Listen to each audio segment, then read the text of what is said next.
It's time for the Alamo City Golf Tour Power Hour, featuring Travis Salkowski, Dustin Hassan, Casey Graham,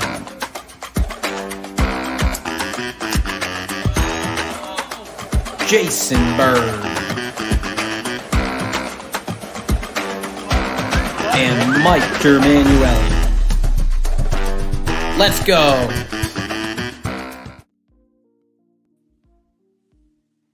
Good evening, ACGT Tour. Welcome to the Power Hour here. Super excited to have you guys with us tonight. Got a really fun show, a lot of cool stuff going on. We're going to highlight the PC Open coming up, the sold-out PC Open, which is crazy. And we've got a couple other things to highlight here before our special guest, Casey Carnes, joins us. So let's jump into it. Let's get my main man, Travis, out on the show. Hey, what's up, MD? Happy Tuesday night. It is September the 13th. This is episode 28 of the ACGT Tour Power Hour. Here we are again. You had a busy past weekend. You were traveling in Missouri in a tournament representing the tour. Is that correct? That is correct. That is correct. Great time. So we're going to hear all about that.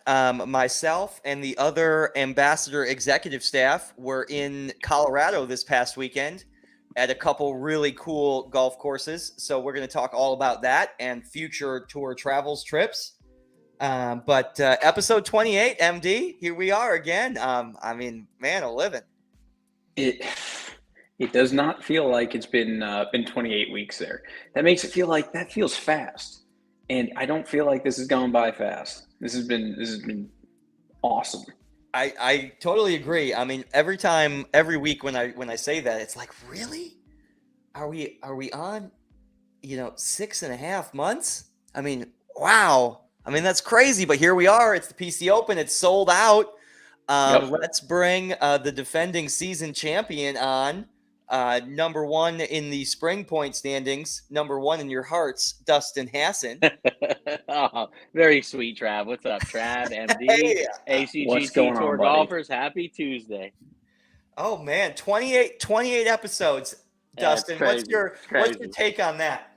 I mean, I can't believe it. It seems like we were just talking about it. I remember getting the call from you saying, "Hey, we were talking about this today. What do you think about starting?" This was like on maybe a Saturday, and you said, "Let's start it this Tuesday." I mean, literally 3 days out. We had talked about it. We had talked about it for a while. Yeah. And I think the seriousness kicked in, right? I mean, it was like, hey, we have this content. Right? Let's bring it out. Here we go. Yeah. And it just kind of fell into place. And here we have a producer and a director and a media relations ambassador. And I mean, we are live broadcasting on the internets and the Googles across the World Wide Web to everybody. We got a great show tonight, starting with episode 28. Starting episode 28 with the sold out Players Club Open Championship at Olmos Basin this coming weekend. We already have a healthy waiting list. So if you are not on the list or the wait list, please email or message us on Facebook. Get on there. There's always a chance you could sneak in. We had a withdrawal today, so somebody's getting added tomorrow morning from the wait list. That is always a good email to wake up to.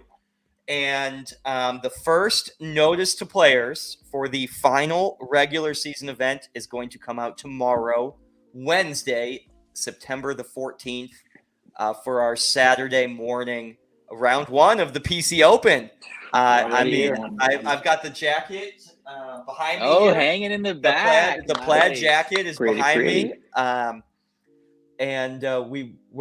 can't wait. I can't wait to talk to Casey Carnes later in the show. He's going to come on live from Wisconsin, talk about his experience at a United States Golf Association event on the main stage for amateur golfers.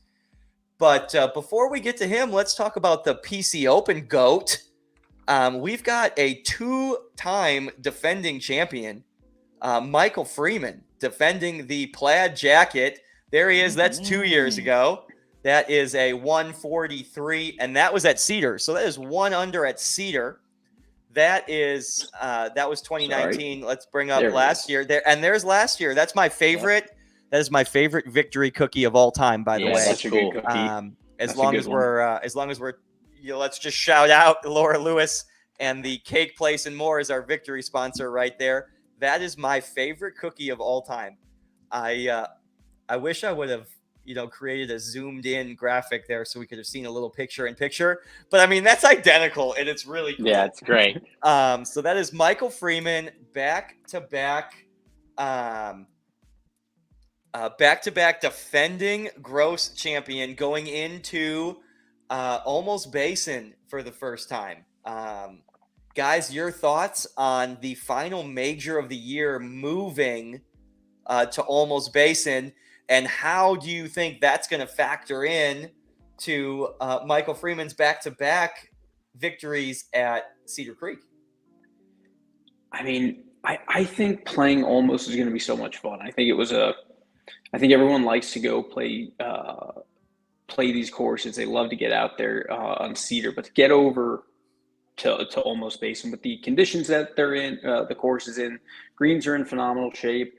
The course is just so healthy right now. I think it's going to be such a fun, different venue. I think Freeman will have a good time with it, though. He's got the quality strikes off the tee, great irons, great putter. I think he can contend pretty well. I stand corrected, and I want to make an update. I said back-to-back PC Opens at Cedar. That is not accurate. It was at Northern Hills this past year. So it's kind of interesting. So Michael Freeman, gross champion, Cedar Creek. Michael Freeman, gross champion, Northern Hills. Change of venue? Question mark. Dustin, what are your thoughts? Almost Basin, who's going to win? Who's playing good? Who's the front runner? We haven't even seen the first notice players yet, so we're just speculating. So. Yeah, I think Freeman, he's coming in. He, going back to back, he's going to want to get that third, win. And typically we have it at Cedar, right? Cedar's pretty tight, pretty narrow. You got to be on your game. You got to keep it straight. I think that's why Freeman plays so well at Cedar. I mean, he's pretty consistent off the tee. He's a hell of an iron striker. So that bodes him well. But on the flip side, then we changed it up to Northern Hills, right? You can spray it a little bit more at Northern Hills. There's a little bit more room for error, and he still gets it done there. So, I think that, Freeman in the field, you got to kind of keep him in there. You got to keep an eye on him. He's shown that he can do it in a tight course like Cedar. He can do it when it's a little more open at Northern Hills. Almost plays similar. It's a little bit more open, can swing a little bit more freely. But, with that comes a lot more competition, right? So there's more people on his back, more people with a bullseye on him. It's going to be tough. It's going to be tough. It's going to be back to back. I mean, we're talking three-peat here. I mean, this is big time. The plaid jacket. I mean, the plaid jacket. I love this one. That was the navy jacket from the Masters is just so classy, and it's the Masters. And then we've got the super loud, super fun plaid jacket. Put up that graphic from 2019 again. Let's go 3 years back. This is Zach Johnson's victory year, and look at how difficult Cedar Creek played that year. Yeah. That is Zach Johnson in the plaid, and Joey W fitting in the coat with his net 7 under. I see a typo on my graphic from 2019 at the 7 under right there. Congratulations to the past 3 years of champions for the PC Open. This year sold out. We're gonna have 4 flights Saturday, Sunday at Almost Basin this coming weekend, and I can't wait. Almost Basin is going to be great, and I'm thinking about how difficult the rough is going to be, and it's just rained a ton in the last 2 weeks, and combine those firm and fast greens at Almost Basin with just a little bit of gnarly rough, and it can get out of hand quick. So I'm excited. You're going to have to hit the ball in the fairway off the tee, and you're going to have to putt well at the new Almost Basin, which is in great shape. I'm really excited. And you're going to have to know where to miss, Trav. I suspect that the pins are going to be in some some tough spots, especially on Sunday. You mentioned the thick rough, right? So you're not going to want to short side yourself on some of those holes. The green's rolling great, so it's knowing where to miss is going to be just as important as kind of zeroing in on your target. I agree. We have a Casey Carnes check-in. He is watching live. I saw a couple comments come through. He's set to join the show in about 20 minutes, just under 20 minutes. And for those of you that don't know, Casey Carnes, the ACGT Tour GOAT, the player of tour history with the greatest resume of all time, is up at the 41st United States Mid-Amateur Championship up in Wisconsin at Erin Hills. And we're going to hear all about this adventure. I don't want to talk about it too much. We're going to hear all about his adventure and his rounds today and his rounds over the weekend. His trip up there, I believe they drove. So it's all part of the experience. I love making that drive. I want to hear about it. I know he's watching the show right now and is excited to come on. Super excited to have him. PC Open, though, sold out.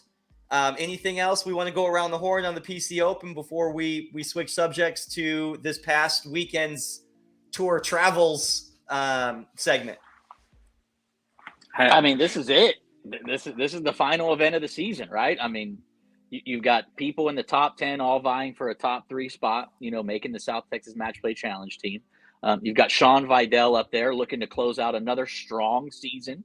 Number 1 in the Player of the Year standings, right? He controls his own destiny. For sure. So there's a lot on the line here this last event. And then, there's those people kind of vying for a playoff spot, still trying to get into the top 50. So a lot to prove this week, a lot at stake this final week of the summer season. And I'm looking forward to it. Only 75 points separate 16th from 4th on the point standings. So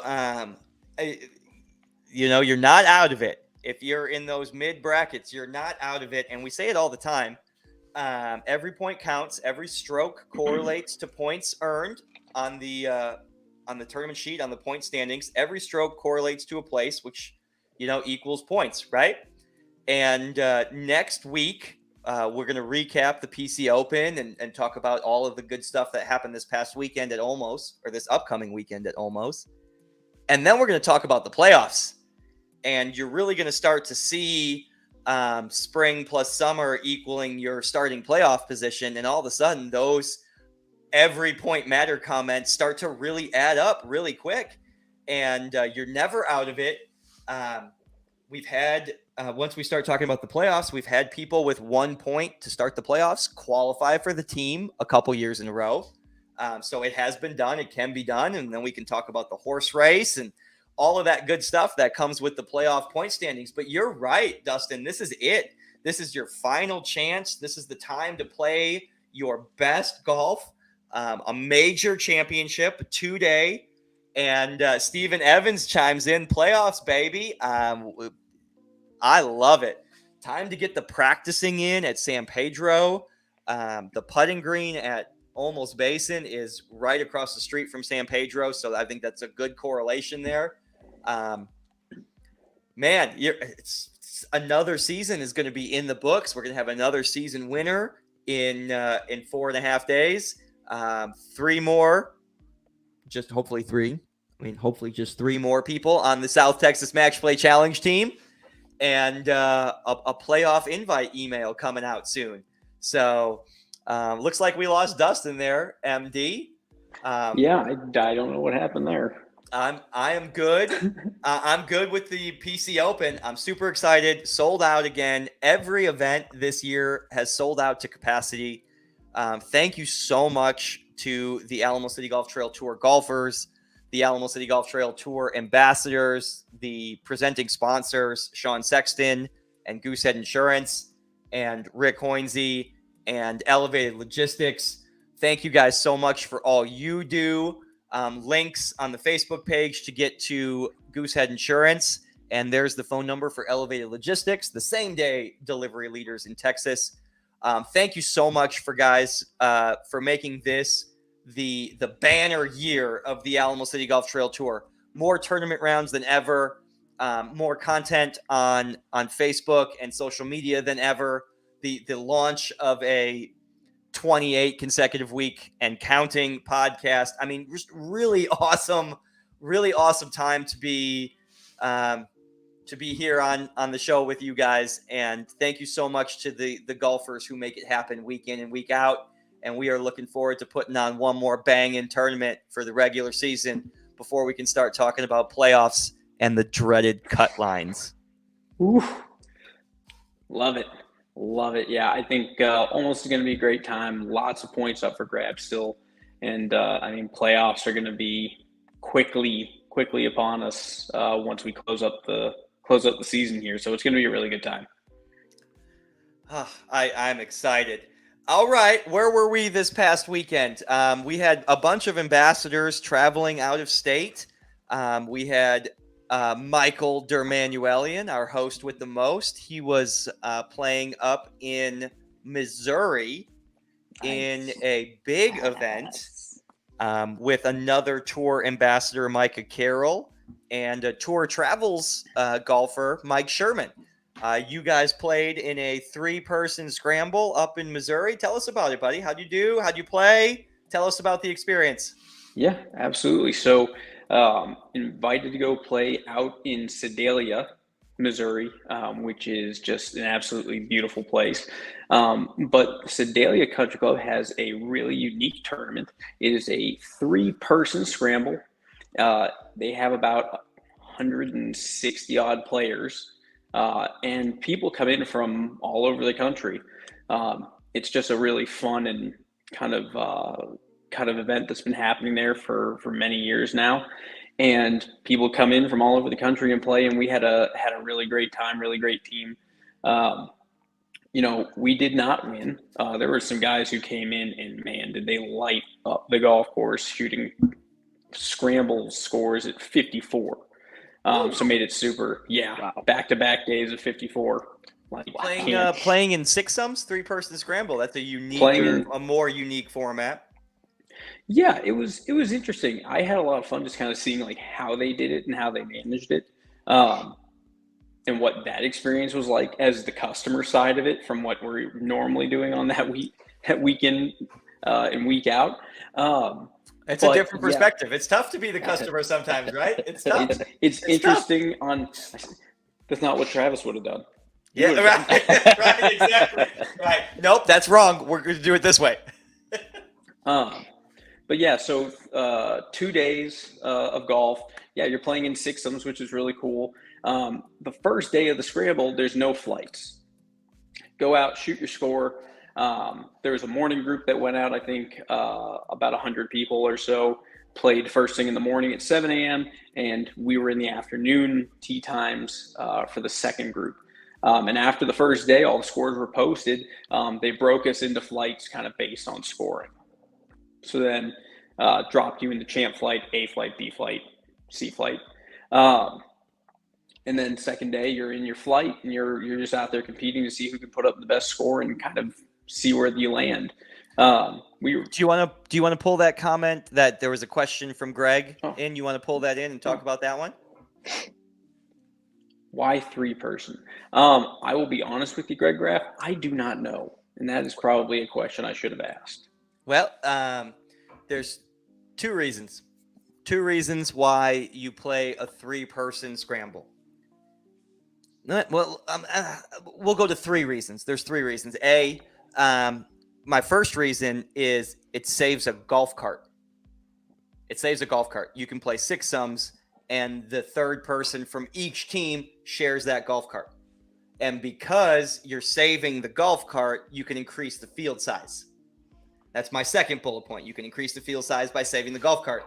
And then the third reason is exactly what you just said right there, Gregory Graff. You have a marker. You can't cheat if you're playing with somebody, right? Mm-hmm. But I guarantee you, everybody who's watching the show right now has played in a 4-person scramble, shot a really good score, and then somebody comes in and beats them by 1 at the end. You know, I'm just saying, I mean, it's coincidences happen, But so that would be the reason a golf course operator would do 3-person scramble, and it's a unique event, so you can market it a little differently than you can market your charity 4-person scramble that happens every weekend at every facility. Oh, well, there you go. The more you learn. Yeah, right. Great question, Greg. Thanks for the interaction. Thanks for watching, and thanks for watching on YouTube, Greg Graff. That was my one subscriber. There he is.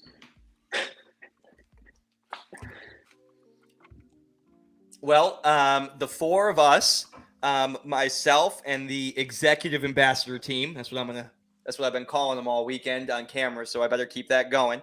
The executive ambassador team, myself, Jason Bird, Casey Graham, and on camera with us here, Dustin Hassan. We took a trip up to Colorado. We flew into Colorado on Friday and just got back very early this morning, actually. I think I got home at about 2:00 in the morning this morning. And we were scouting a couple potential future ACGT Tour Travels locations. We were up at Red Sky Ranch up in Eagle, Colorado for 2 days. They have 36-hole property. Great facility, amazing facility. And then we had kind of an off day together where the 4 of us just kind of got to play golf together and not really work and coordinate on tour stuff. So that was really fun. It's so nice to kick back and play once in a while. It's so difficult to live in the moment because we're always trying to plan the next one, right? So it was really nice to kick back and kind of take an off day on Sunday. And then yesterday, we actually drove down through the mountains and through the state to Colorado Springs and stayed a day at the Broadmoor in Colorado Springs. And it was spectacular. World-class spectacular. And definitely looking to go back to the Broadmoor. Hopefully make some communication channels there where we can talk about future tour travels trips to Colorado Springs and the Broadmoor. I had a great time there. I had a great time at Red Sky Ranch. The logistics at Red Sky Ranch were just maybe not quite what we were looking for, but it certainly was at the Broadmoor, for sure. Certainly was at the Broadmoor. All-inclusive resort, tons of restaurants, tons of shopping, 36-hole property, and just elite customer service and elite course conditions. Yeah. Dustin, your thoughts on the weekend? I mean, I think it was great. The views at Red Sky Ranch, both the Norman and Fazio course, really something. Conditions were phenomenal. Greens were spectacular. Right down to the sand. And believe me, I know I was in a dozen sand traps over the weekend. So we will. I was just thinking about photos when we were talking about pictures. We will post some photos on the tour page after the podcast is over. We will get those up to MD, and we will get some little video clips made of our tour travels ambassador weekend, and then also some photos from MD's trip. But you're right. I mean, driving down the highway, Trav, right? You wouldn't know Red's 36 holes of quality golf at a phenomenal facility was located right above you. I mean, you can't see it from the highway, but you get up there and the spectacular views looking down. I mean, really something. Really, I enjoyed it thoroughly.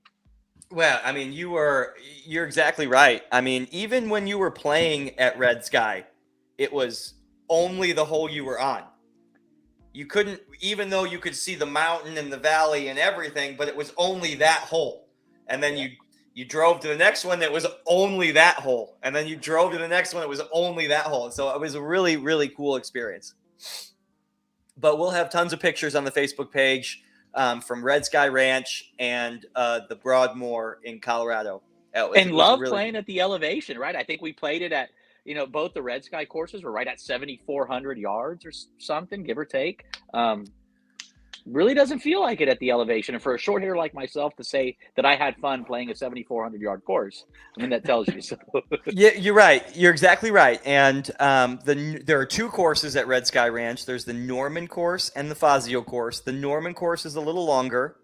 And yeah, I agree. That was a Patrick, dumb idea, Patrick Cosmo. I agree.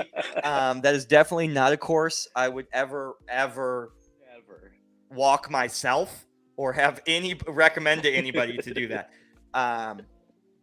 Hole number 1 was cart path only on the Fazio course, and I was winded, but yeah, you get the elevation didn't feel like you were playing 74 and change.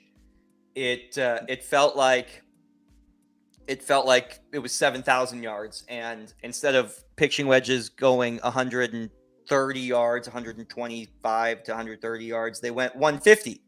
Yeah. And instead of hitting 5-iron 190 yards, you hit 5-iron 220 yards, and all of a sudden it feels really cool. Great. Yes, it feels great. Yeah. So playing up at the elevation was great. Loved it. The course we got to play on Sunday was a really, really exclusive, a private club called Frost Creek. And I mean, it was amazing. Super private. Their hospitality was amazing. They hosted us there, and it was world class. The food was good. The clubhouse was amazing. The pro shop was great, and the course was rock star. If you ever get a chance or know somebody up there, I recommend Frost Creek. 100 out of 100 for sure. Yeah. But if we're talking best course conditions of our trip, it was at the Broadmoor East course. It was Kohler-esque. I mean, it was not a blade of grass out of place. I mean, really just exquisite. I mean, I can't get over how just immaculate the golf course was, how great the greens were. The rough was, while it wasn't super long, it was thick, it was tough. The fairways were narrow. I mean, traditional old style golf, narrow fairways, big pines lining each hole. It was really spectacular. And the greens were perfect. I mean, if you could design and say what you wanted to be a perfect green in your imagination, it would be smooth, it would be fast, and it would be receptive. And they were all that. They were receptive. You could stop 5-irons, you could stop 4-irons. I mean, you could stop 3-woods. And then they were smooth as silk, and they were solid 14. I mean, and then when you got the mountain behind you and the valley in front of you, and you're going towards that valley, it felt even faster than that. Yep. But yeah, it was great. It was great. Big greens too. Big greens. And boy, you get above the hole on some of those. I mean, it's. I'm not even going to bring up number 1, but it's impossible. It was really something. It was a test. So I'll bring it up. I had no problem bringing it up. Number one at the Broadmoor East. It's the 4 of us playing. It's myself, Casey, Dustin, and Jason Bird. And I'll go first. I mean, because I was the shortest one off the tee. I hit driver in the center of the fairway. I hit pitching wedge onto the green. Thought it was a great shot. Spun it back off the front of the green, and I'm like, oh, cool, that's great. Spun it back off the front of the green. It's ripped nice. It back. I ripped it back. Cool. I feel great. Well, comes to pass that the flagstick was about 6 inches above the false front, and I hit my ball was on the green for a minute, made a solid 6. Dustin's ball was on the green in regulation and made a 6. Jason Bird's ball was on the green in regulation, made a 6. And Casey chipped 4 times before he got his 6 as well. So that is how our day started on hole number 1 at the Broadmoor, with a 14 speed green with a flag 1 foot above a false front. It was a nice, oh, hey, I hit 3 great shots there and made 6. It was awesome. Walked off with double. Yeah. Well, great. hey guys, 9 o'clock. I see our guest is here, so I think it's time we bring on. I think that's Mr. great. Carnes. I Let's think do that's it. great. Here we Yeah. go. Let's bring on Casey Carnes. There we go. C2. Oh, you're on mute there, bud. Oh, there we go. What is happening? Casey What's going Carnes, on? welcome. Going on? Oh, I'm what, boys? Yeah, that was gonna be my first question. How you look like you're already in the hotel room, probably gonna be lights out immediately following hanging out with us tonight, huh? Man, I got the compression going. I don't know if you can see it here. That's awesome. Got it on my legs, and then gonna do the hips for 30 minutes, and then go to bed. So, See, it never stops. It never stops. There's always something going on, and if he's not doing that, he's reading the yardage book and the course guides and the rule sheets. It never stops. So, yeah. Casey Carnes, congratulations again. I know we talked to you before you left, but Awesome. Tell us a little bit about the journey to this point. You made it to the field of 64. Tell us what that means and how you got there. Yeah, I don't want to take a lot of time, guys. I know y'all got you got the PC Open coming up. Y'all got your travels deal. Travis called me today and kind of had a feeling he wanted to ask, but didn't. I didn't ask. I was like, so you want me to come on the show? And he's like, yeah. I wasn't gonna ask, but yeah. I'm like, all right.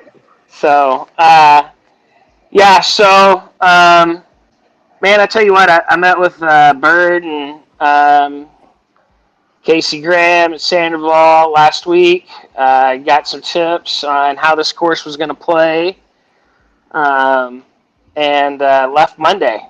My mom and I drove up here, so we got just north of St. Louis. Drove in, played a really cool little. I mean, this is right up your alley, Dustin. Little 4,900 yard par 62. Love it. It was actually, I tell you what, it was actually not easy, but it was awesome.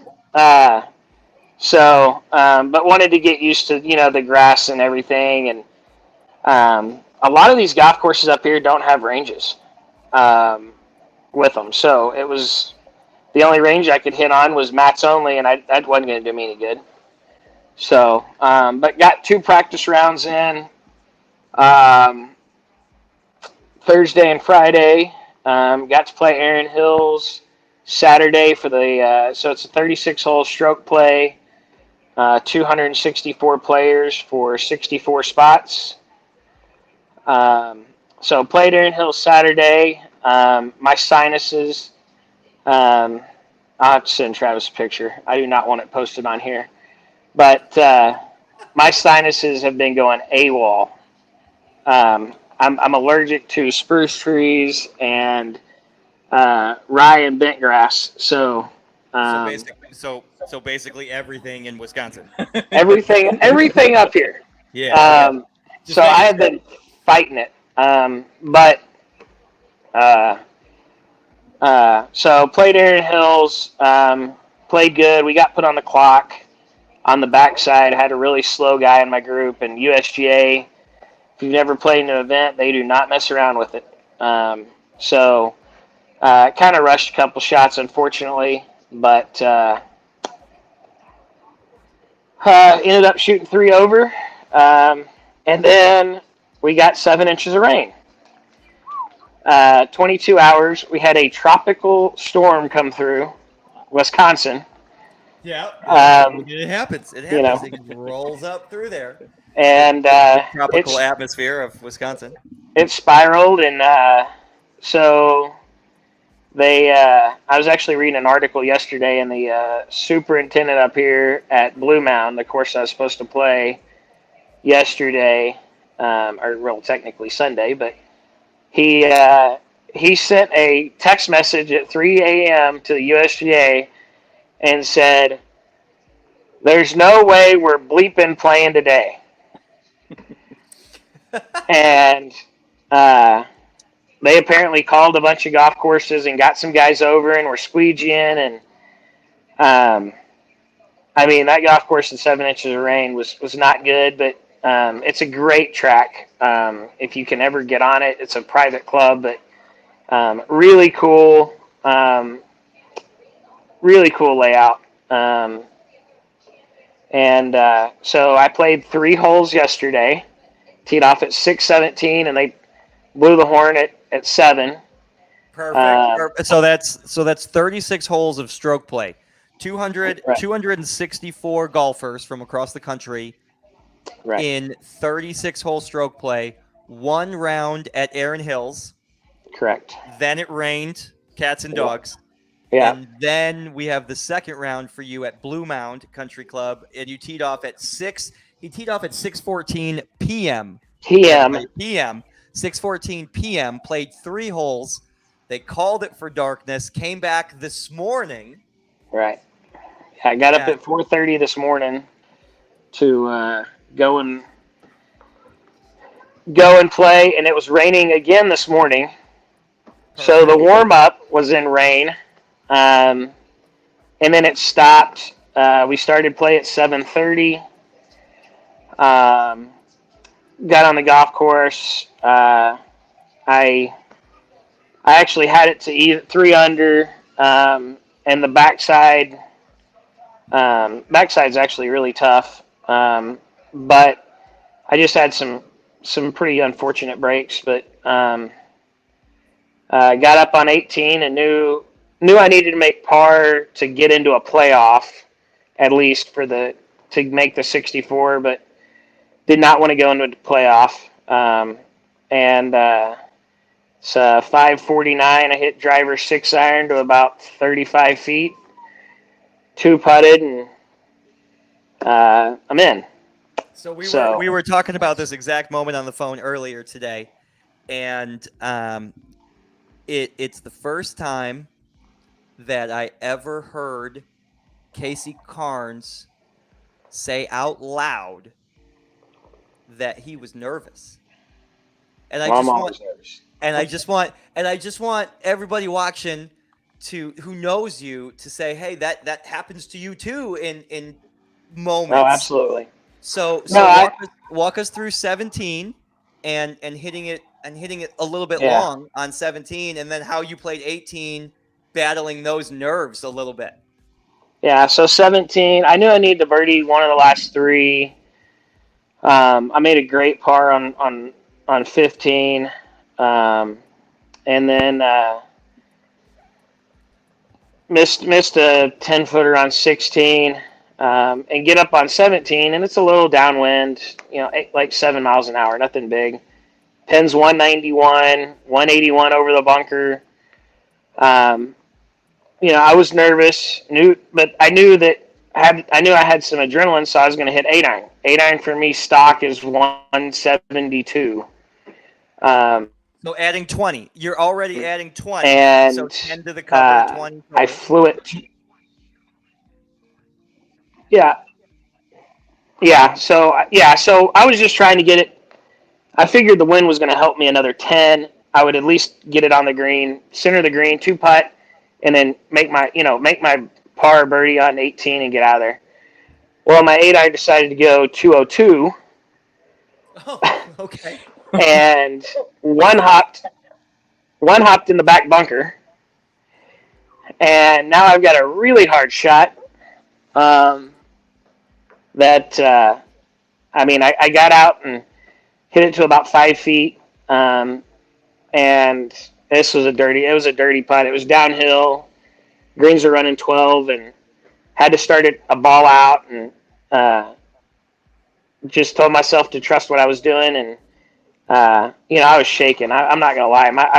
it was everything I could do to get my hands just to calm down. I'm like, you just got to pull the putter back. Like, if you pull the putter back, it's fine.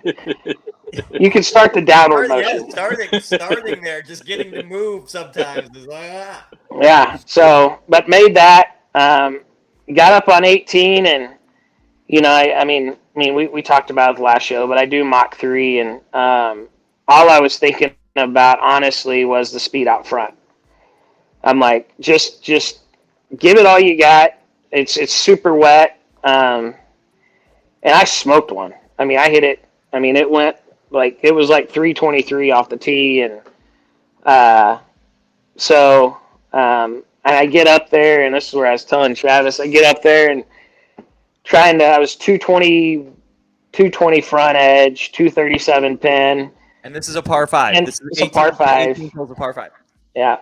And I just told myself, I'm like, it's just a stock 5-iron. And I go, no, it's not. You got to hit 6. You got to hit 6. And I was trying to talk myself into it.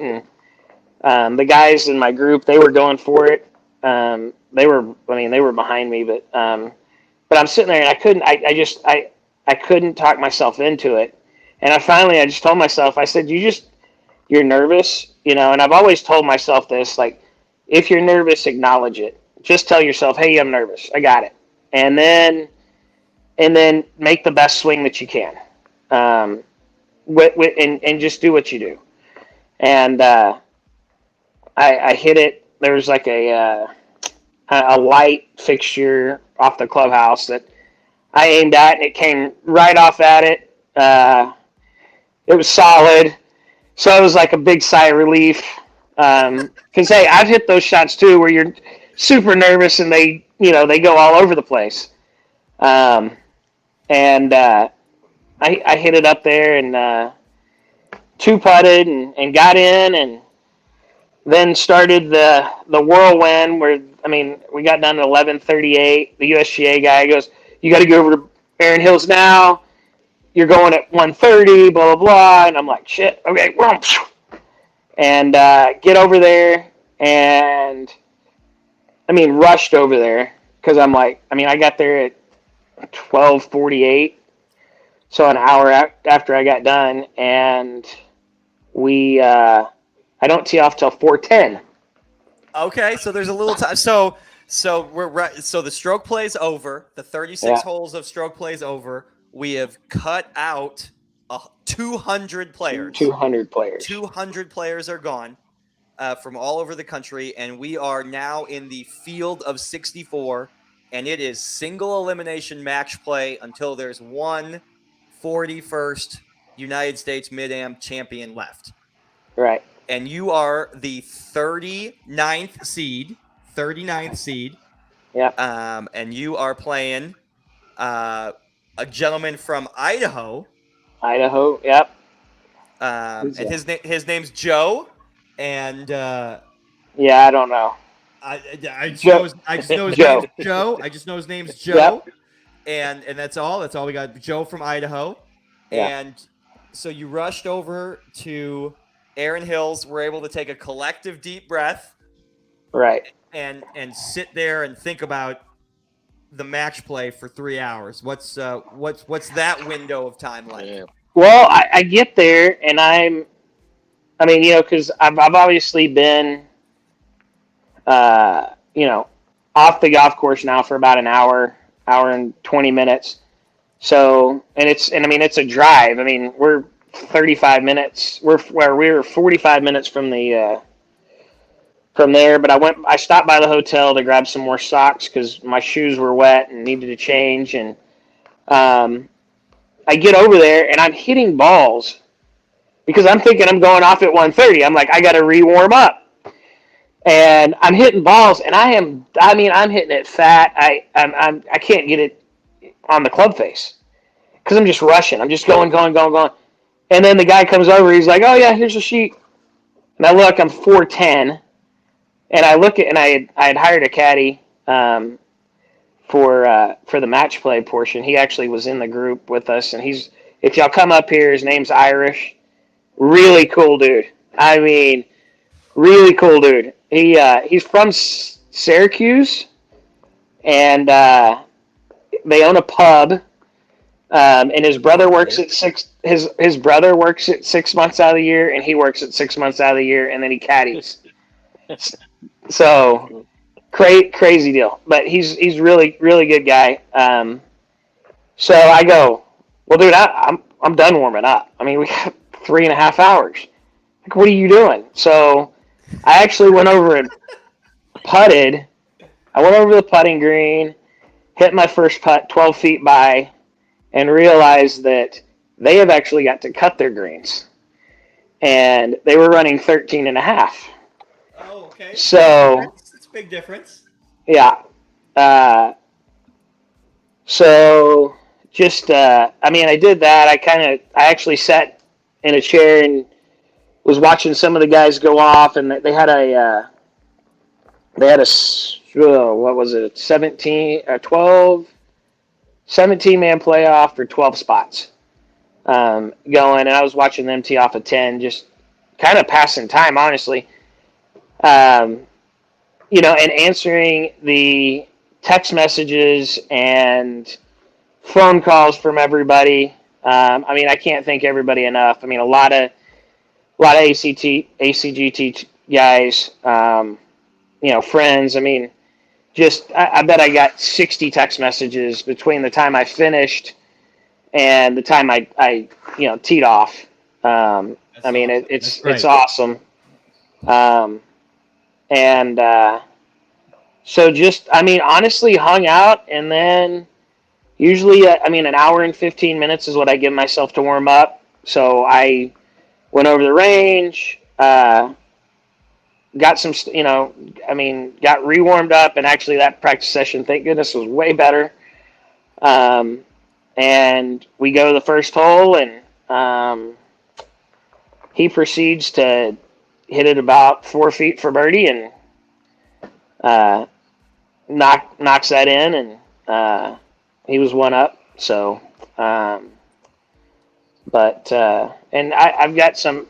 It's funny that y'all were talking about the slope and where the pins were. If you've ever played a USGA event, they can have some nasty pins. And one of my bogeys, unfortunately, was I hit it about 8 feet from the hole today, and it came back and came off the front edge on 4 and rolled down, and it was not good.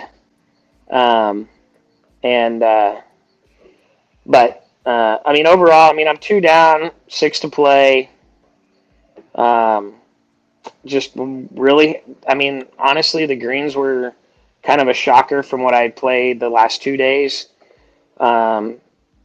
Just hoping to, I think if I can get one from him early in the morning, then it's game on. I'm not out of it. 100% no. So I agree completely. You are not out of it. You are in it to the last breath all the time. First of all, congratulations on getting to the field of 64. That is getting to the field of 264 is an amazing accomplishment. Congratulations on getting to the field of 64. So to recap, you are through 11 holes today. 12. For some reason it's not updated, but okay, I'm through 12 holes. So you're through 12 holes. The scorecard online has it through 11.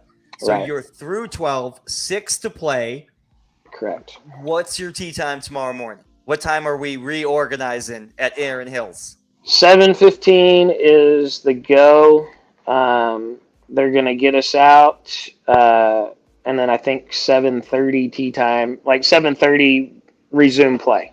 7:30 resume play. That's excellent. Guys, everybody watching, we're going to have that link on the Facebook page. I know it's there already, but we're going to post it again, and you can find it in these comments to follow along that back third. Casey's not going to need all those holes. What do you need? 3 or 4 more tops? That's it? Bing, bing, bing. Done? That'd be great. Be great. Get 4 for the next 6, and try and take it easy. But now he's a good. He's a good player, and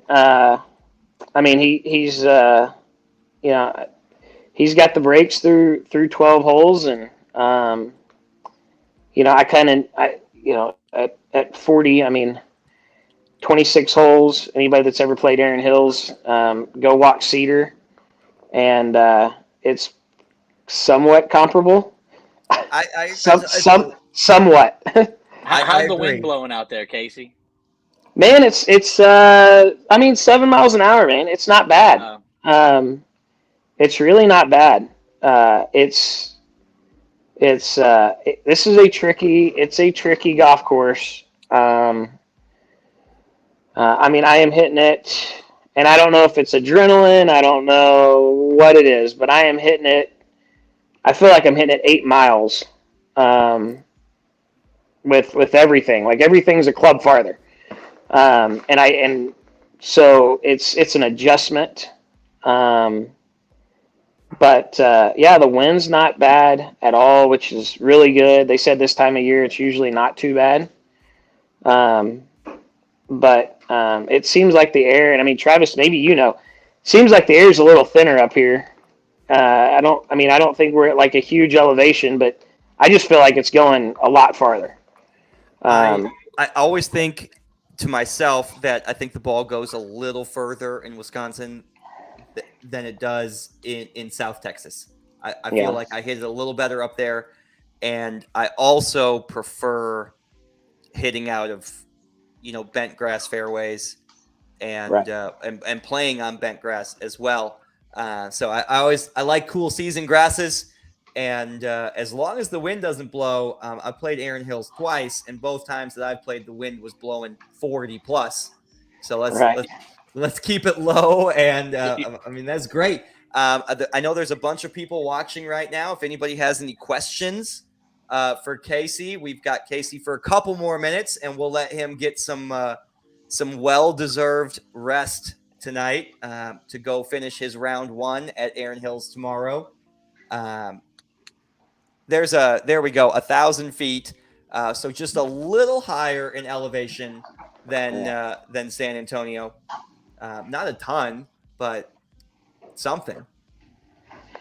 Yeah. Well, guys, I want to say thanks to y'all for having me on, and thanks for all the support from the tour, and honestly, everybody that's reached out. I mean, it was overwhelming to pick up my phone after we got done with the match play today, and I had like 58 messages, and I'm like, there's no way. How do you get through this? So, but yeah. Well, it's Will Griffin, Pat DeCosimo, Carrie Neester watching, Greg Keogh watching tonight, and everyone else watching. We all are rooting for you, buddy. This is play your hand, leave nothing on the table, and no regrets. No regrets. Nope.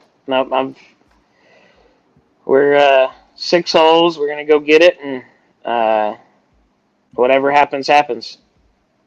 So we'll see if MD, as MD had child attention that he had to step away to. I just sent him a text message, see if he wanted to come back and add anything before we let you go. And if not, last chance. Anybody watching? Comments, questions? We'll pull them in. I know MD's here because he's the one pulling those comments in, so I know he's paying attention. I know he's there with us. There's Jeff Kadzemius, Carrie Neester again. Man, everyone will be watching. Everyone will be watching there. Everyone will be following along back home. Our thoughts, our prayers, our fingers crossed, our shoelaces crossed. Every good break goes your way tomorrow, buddy. Thank you so much for joining us tonight. And hopefully we are speaking to the winner of the 41st United States Mid-Am Championship. Got a long way to go, but that would be awesome. Heck yeah, it would. Casey Carnes, everybody. Congratulations, following, buddy. Case. Good luck, man. Terrible. Thanks, guys. Go get them. Appreciate it. Later, bud. How cool, man. How cool. It's so when you start reading about the history of USGA events and you start thinking about how difficult it is to get there. a field of 264 players is 5 people from every state. Five people from every state. And now that's prorated, I'm sure, based on population density. I'm sure. I don't know, but I'm sure. But getting to the field of 64 is immensely difficult. And then to play 2 courses you've never seen before, around rain delays and shortened rounds for daylight, and driving across the country and managing nerves. Unteachable moments. Yes, and unteachable moments for sure. And that's something I'm so glad you said that, because I wanted to say that. You hear me say unteachable moments all the time, right? Learn what you're doing out there to make yourself better. And that came up tonight in Casey's story, about 17 to 18 on his second round of the stroke play.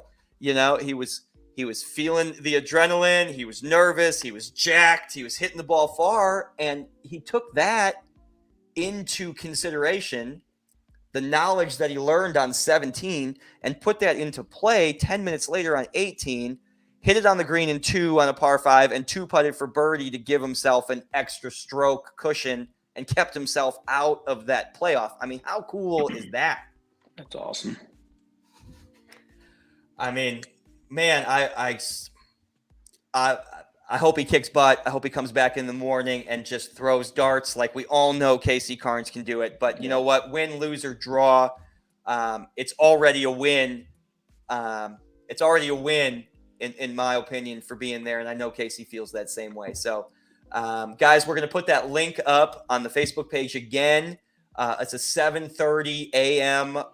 Resume play at Erin Hills in Wisconsin at the 41st United States Mid-Amateur Championship, where our very own ACGT Tour greatest of all time, our GOAT, Casey Carnes, is in the field of 64, currently 2 down through 12 holes in his round 1 match, but in good spirits, and we wish you the best of luck. Thanks for coming on the show tonight, buddy. We appreciate everything. MD, hopefully everything's good with you, and I'll kick it back over to you. And we are. I want you to know that I'm paying very close attention to your timeline tonight, and I am on top of it.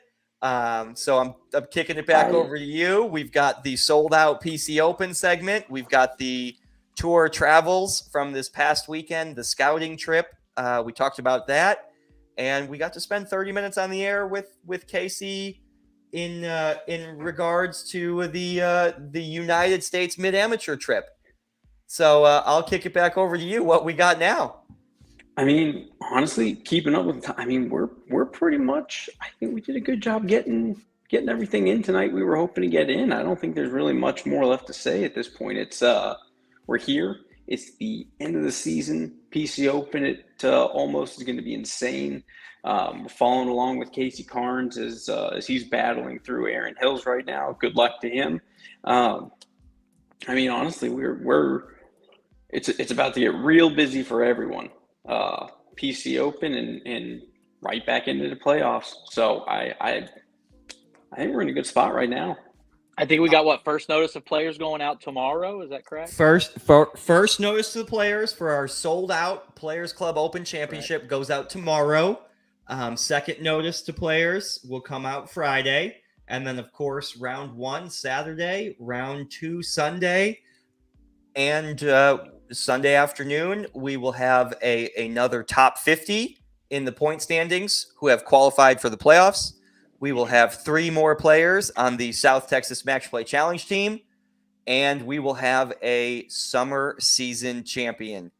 And all of that culminates this weekend at Olmos Basin with the conclusion of the 2022 regular season at the Players Club Open Championship. Crazy. How cool is that? 10th year in the books. The 10th year of the tour as we know it, with this season split points model. The 10th year we've been doing this. Oh my goodness, guys. Thank you so much. Dustin, MD, closing thoughts for the night. Let's start with Dustin.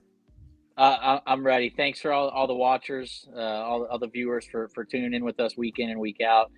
Thanks to all the golfers for, supporting the tour, coming on, playing. It's been phenomenal. Every event has been a sellout event.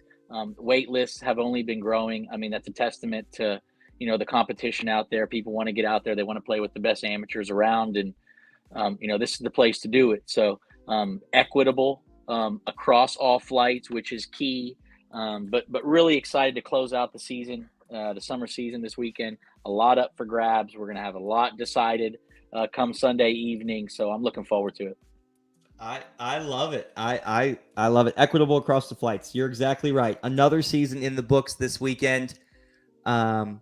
This starts the Almost Basin run. Yes. Four of the next 7 rounds are at 5 of the next 7. 5 of the next 7 rounds are at Almost Basin. We've got 2 rounds at the PC Open, round 1 and 2 of the playoffs. Then we go to Brackenridge Park for Tour Championship weekend, but then we come right back to Almost Basin for the South Texas Match Play Challenge this year. Really so cool. This starts the awesome. Almost Basin run. I know Will Griffin's watching. He's our Masters champion, so I know he's watching. Is he in the field for the Players Club Open Championship? Bart Wilson, the Almost Basin course record holder, could be watching tonight. We know Michael Freeman, 2-time defending PC Open champion, is in the field. One thing we know is that we will all be watching the USGA.org link in the morning following Casey Carnes up at Erin Hills. Lots going on, MD. You're right. Lots going on. Everybody's busy. I mean, this is the culmination of an amazing spring and summer season. It's going to be a lot of fun to watch, a lot of fun things happening. We'll all be up first thing in the morning following along Casey. Big shout out to him. Good luck to him tomorrow morning. Finish strong. And let's pull that last comment in from Casey. Here's a word from Casey to all you guys. Good luck to all players playing in the PC Open this weekend. He's still watching along, and he's going to follow along your live leaderboard too, I bet. So he's a good dude, a great player, and good luck tomorrow. Good luck, Carnes. Absolutely.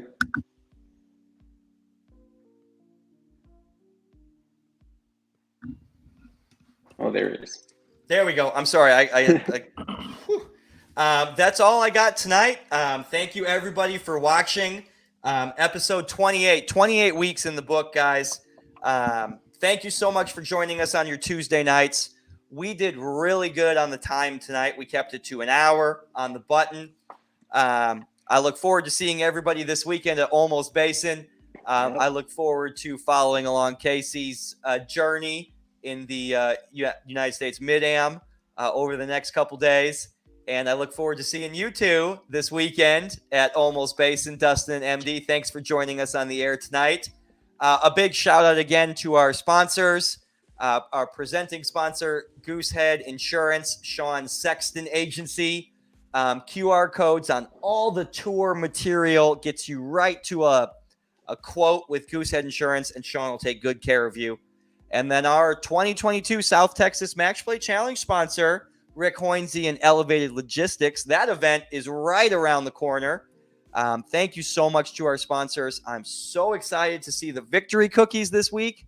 I was about to say. I am so excited for that. Shout out to The Cake Place and More, Laura Lewis, our victory cookie sponsor. Find her on Facebook under The Cake Place and More. There's contact information as well. Guys, she's booked out. Plan ahead. She is not next day cookie service. So book ahead, graduation parties, birthday parties, cookies, cakes, and so much more. She's so great. I'm so excited to see what those cookies are this week. MD, that's it. I will stop talking. The show's all yours, buddy. All right. Well, thank you, Travis. Thank you, DH. Guys, PC Open is here. Looking forward to next Tuesday, hopefully having the PC Open winner wearing that jacket right there above Travis. It's going to be an amazing weekend. Course is in amazing shape. And, I mean, I know I'm going to be one of 96 in the field fighting for that beautiful jacket there. Let's see it real quick. Oh, look at that. Nice. Awesome. Well, guys, again, appreciate you guys being on tonight. Big shout out to Casey. Good luck to you. We're all thinking about you. We'll be following, man. And to you, the ACGT Tour Power Hour team, the fans out there, our regular viewers, thank you so much. We appreciate everything you guys do, and we will see you bright and early on Saturday morning at Olmos Basin for the PC Open. Let's go. Woo! See you guys there. Good night, everyone. Final event of the 2022 season. Thanks for watching, everybody. Good night.